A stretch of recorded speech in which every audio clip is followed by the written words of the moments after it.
Ada penyanyi namanya Ayu Tong Tong. Ayu Tong Tong. Kan iya, orang berani bayar satu lagu sekian juta. Padahal yang dikasih apa? Dia cuma ngasih alamat palsu doang gitu. Ini ustadz ngajar ngasih alamat bener, apa alamat ke surga biar selamat akhirat, kan begitu. Tapi tidak kita muliakan sebagaimana kita memuliakan para entertainer tersebut begitu. Jadi satu sisi pembatasan tarif itu punya, nggak ada angker-angkernya tuh hutan gitu. Tapi sebaliknya, singa kalau nggak di hutan juga nggak hidup dia. Singa kalau ditaruh kebun binatang, ini bukan di hutan, taruh di kebun binatang, jadi nggak serem lagi. Kan ya, kita bawa anak-anak main ke kebun binatang ketemu singa, itu anak kita nunjuk-nunjuk singa, dibilang lucu katanya. Tuh singa yang ngaungnya segede aungan, tajam giginya, tapi ditunjuk sama anak kita pakai telunjuk depan mukanya sambil bilang tuh lucu ya singa gitu. Itu singa kalau nggak di hutan jadi lucu. Ustadz kalau nggak ngecerdasin umat jadi lucu kan.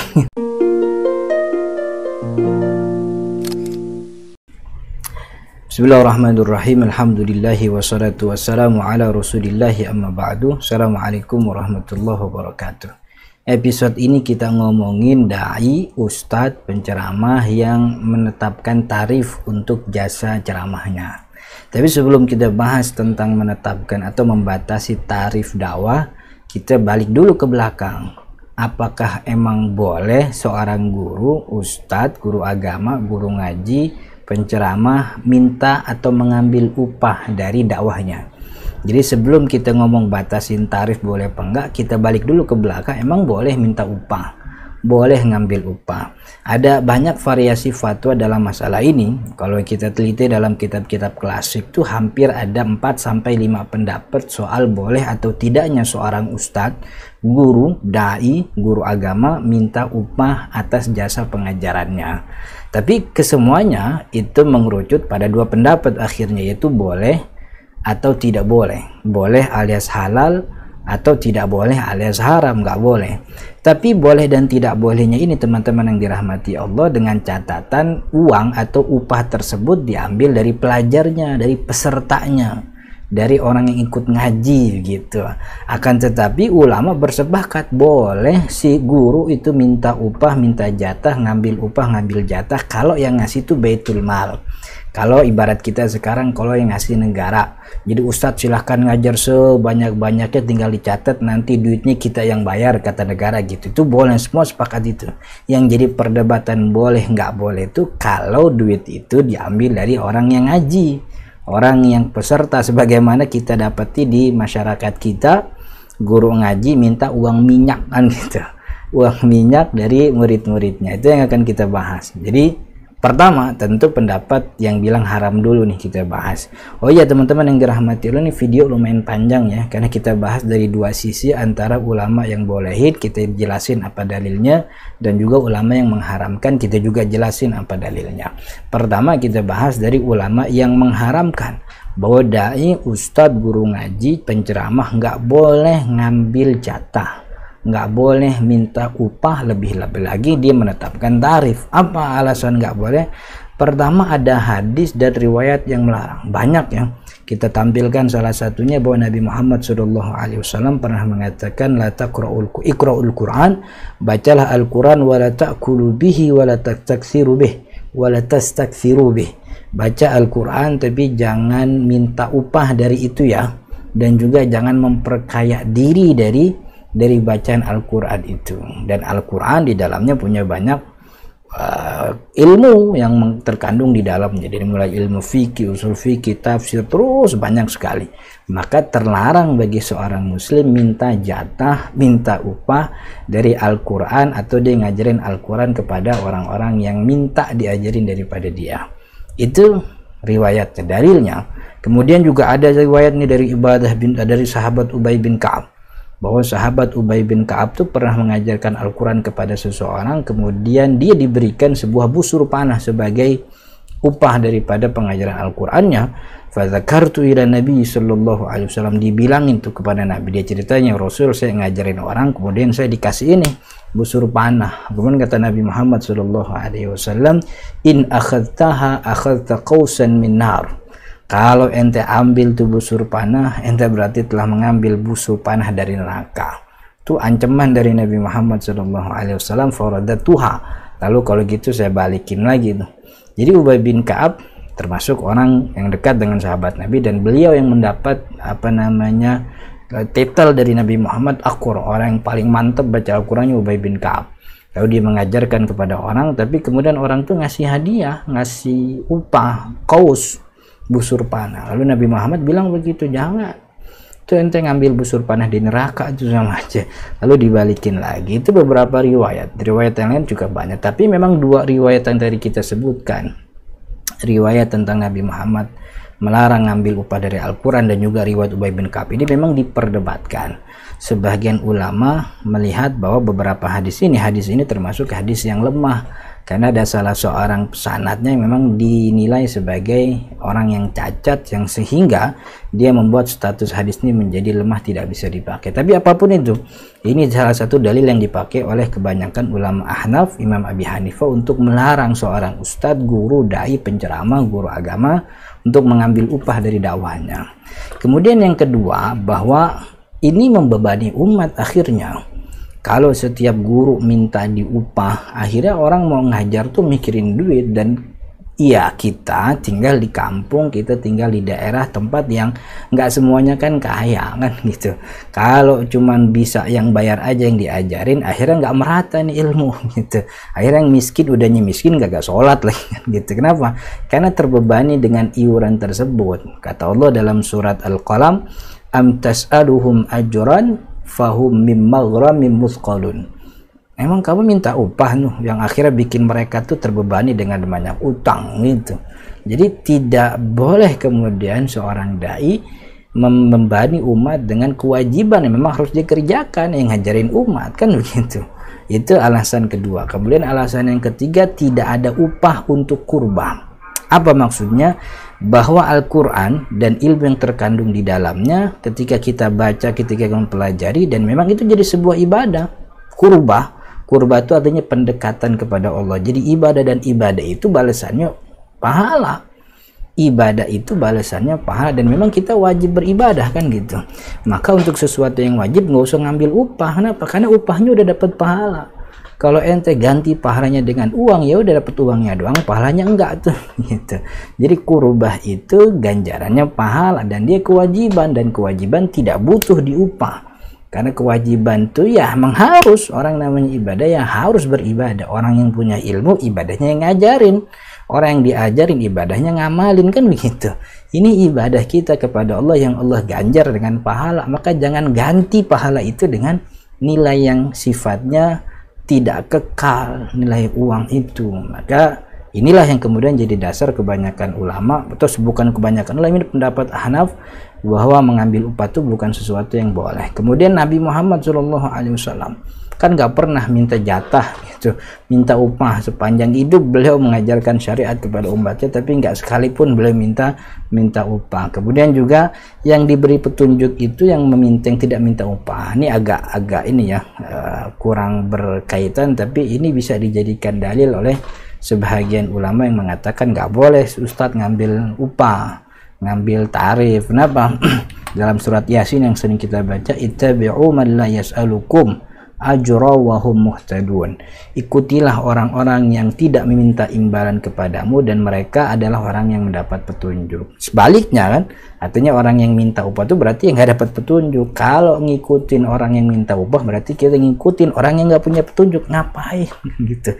Justru kan kita manggil tuh ustadz biar kita dapat petunjuk, dan dia sendiri tidak termasuk orang yang muhtadun, karena termasuk orang yang minta upah. Jadi inilah salah satu atau sebahagian daripada banyaknya alasan dari ulama Ahnaf khususnya begitu, yang mengatakan bahwa mengambil upah untuk ustadz itu nggak boleh.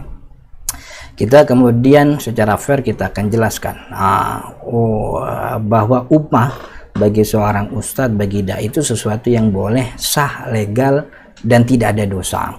Apa alasannya? Dan ini pendapat jumhur ulama. Kalau yang tadi Ahnaf itu pendapat Imam Abi Hanifah, ini yang boleh ini pendapat jumhur.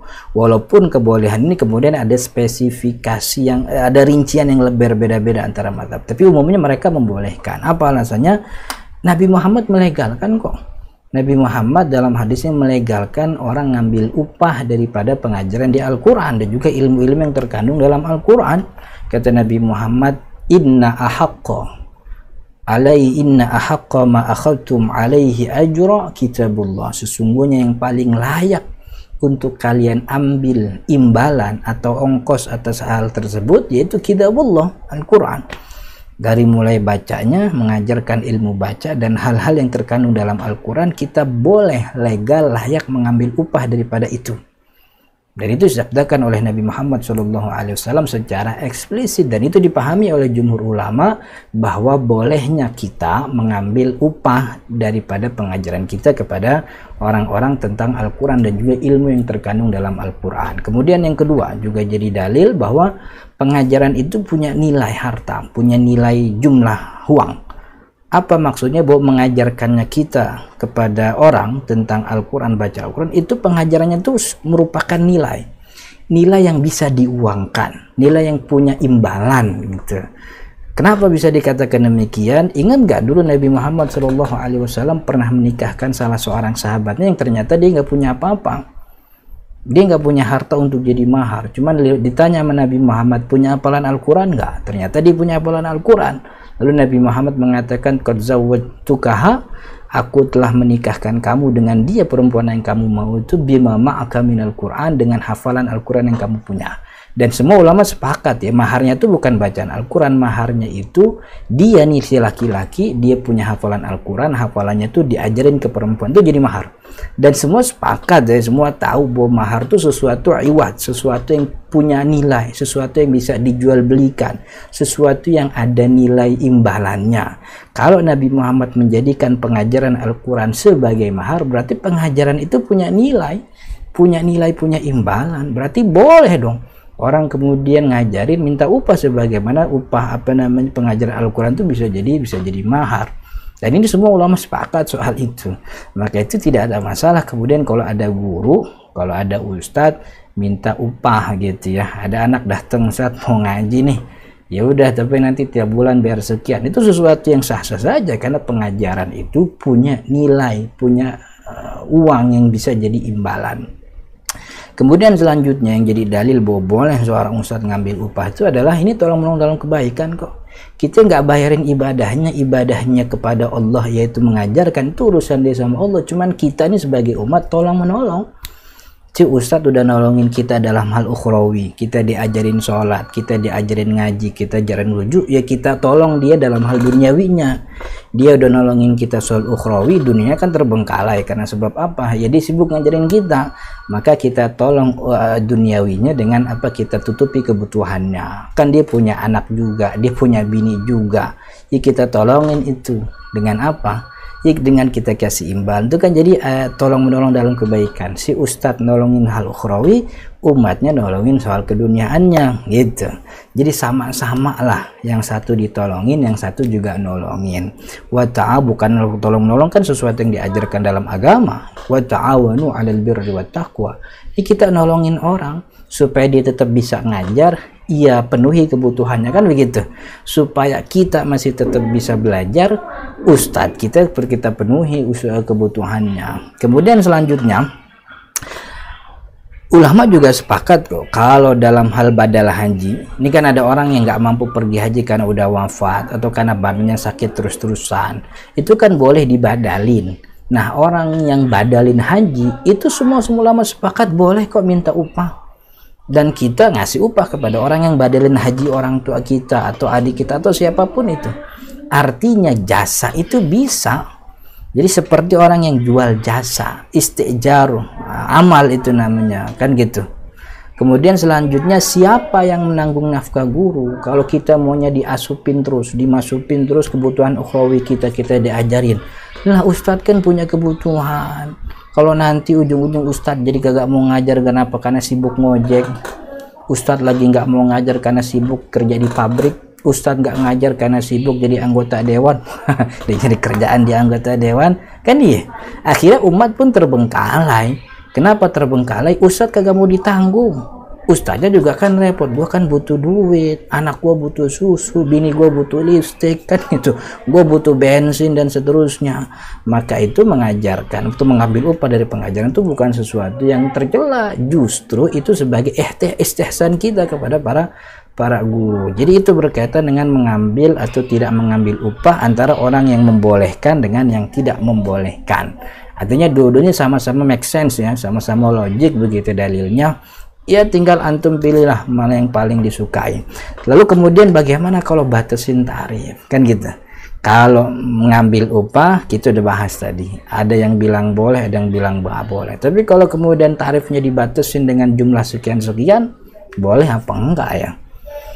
Kalau saya melihat itu ada nilai positif. Positifnya apa? Positifnya itu ilmu dan ulama jadi punya nilai.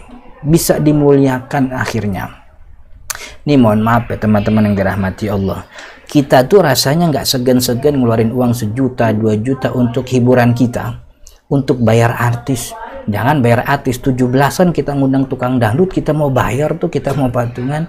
Orang yang punya, wah ntar gue yang jemput biduannya kan gitu.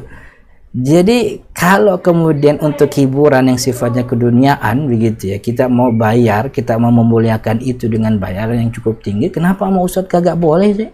Kenapa mau Ustadz nggak bisa sih? Justru kan itu sebagai bentuk kemuliaan kita terhadap ilmu dan ulama kan gitu. Tibang orang nyanyi doang. Ada penyanyi namanya Ayu Tong Tong, Ayu Tong Tong. Kan iya, orang berani bayar 1 lagu sekian juta, padahal yang dikasih apa? Dia cuma ngasih alamat palsu doang gitu. Ini Ustadz ngajar ngasih alamat bener, apa alamat ke surga biar selamat akhirat kan begitu. Tapi tidak kita muliakan sebagaimana kita memuliakan para entertainer tersebut begitu. Jadi satu sisi pembatasan tarif itu punya positifnya, dia memberikan nilai, memberikan kemuliaan terhadap ilmu dan ulama. Jadi ilmu itu tinggi memang mahal supaya orang bisa menghormati. Tapi jeleknya, ada jeleknya. Jeleknya kalau kebanyakan orang ngasih tarif, akhirnya tarif itu disesuaikan dengan popularitas, bukan kualitas. Ya kualitasnya cuman ecek-ecek, cuman karena dia terkenal, followernya banyak, dan sebagainya, akhirnya nilainya mahal. Walaupun sih bukan ustadz yang mahalin, cuman manajernya manajernya ini yang mahal-mahalin begitu. Jadi satu sisi baik, tapi kadang-kadang ada yang kelewatan, tarifnya tuh tidak sesuai dengan apa yang kita dapetin. Yang kita dapet cuman hahi doang, tapi kita bayar mahal gitu ya. Jadi cuman atas dasar popularitas, bukan atas dasar kualitas. Tapi daripada itu semua, kita masing-masing tahu diri aja lah. Si ustadz tahu diri, umat juga tahu diri, nggak ngerepotin. Ustadz tuh punya juga kebutuhan, maka jangan tanya mulu, jangan panggil mulu, tapi kita nggak kasih asupan nafkahnya begitu. Dan yang namanya guru juga jangan ngeberatin juga, ini kan juga bagian ibadah. Kalau diundang ya datang, nggak, kalau nggak diundang ya jangan mencak-mencak. Kalau diundang dikasih alhamdulillah, nggak dikasih ya tungguin aja kan. Jadinya jangan ngeberatin, gak usah pakai tarif yang gimana-gimana. Yang gak usah pakai tarif yang gimana-gimana juga, karena bagaimanapun kita nih para dai, para asatid, para ulama itu kan memang agennya Allah untuk memberikan pencerahan. Takutnya kalau masing-masing kekeh begitu pada pendirinya masing-masing, kita nggak mau ngajar kalau nggak dibayar sekian begitu, maka takutnya kita dalam ancaman yang disebutkan oleh Nabi Muhammad SAW. Siapa yang ditanya tentang satu ilmu kemudian dia tutupi ilmu tersebut, aljamahullahu bilijamin minan nar yaumal qiyamah, nanti Allah seret dia Allah ikat dia pakai ikatan yang dari api neraka kan gitu. Jadi umatnya jangan ngerepotin ustadz mulu, ustadznya juga jangan ngeberatin umat. Jadi sama-sama ngerti lah, karena ustadz dan umat itu seperti singa dan hutan. Singa itu ulama, hutan itu umatnya. Umat kalau nggak ada ulama itu nggak ada yang jagain. Hutan kalau nggak ada singanya jadi nggak angker lagi. Hutan kalau nggak ada ulamanya, ya hutannya tuh siapa aja masuk kan gitu, pemburu masuk, kambing berak di situ juga bisa, gitu. Nggak ada angker-angkernya tuh hutan, gitu. Tapi sebaliknya, singa kalau nggak di hutan juga nggak hidup dia. Singa kalau ditaruh kebun binatang, ini bukan di hutan, taruh di kebun binatang, jadi nggak serem lagi, kan ya. kita bawa anak-anak main ke kebun binatang ketemu singa, itu anak kita nunjuk-nunjuk singa, dibilang lucu katanya. Itu singa yang ngaungnya segede aungan, tajam giginya, tapi ditunjuk sama anak kita pakai telunjuk depan mukanya sambil bilang tuh lucu ya singa gitu. Itu singa kalau nggak di hutan jadi lucu, ustadz kalau nggak ngecerdasin umat jadi lucu kan gitu. Begitu juga umat kalau nggak ada ulamanya, jadi banyak aliran sesat masuk, kagak ada yang jagain gitu. Jadi mudah-mudahan bermanfaat. Cukup panjang, saya mohon maaf. Hadanallahu wa iyyakum ajma'in. Assalamualaikum warahmatullahi wabarakatuh.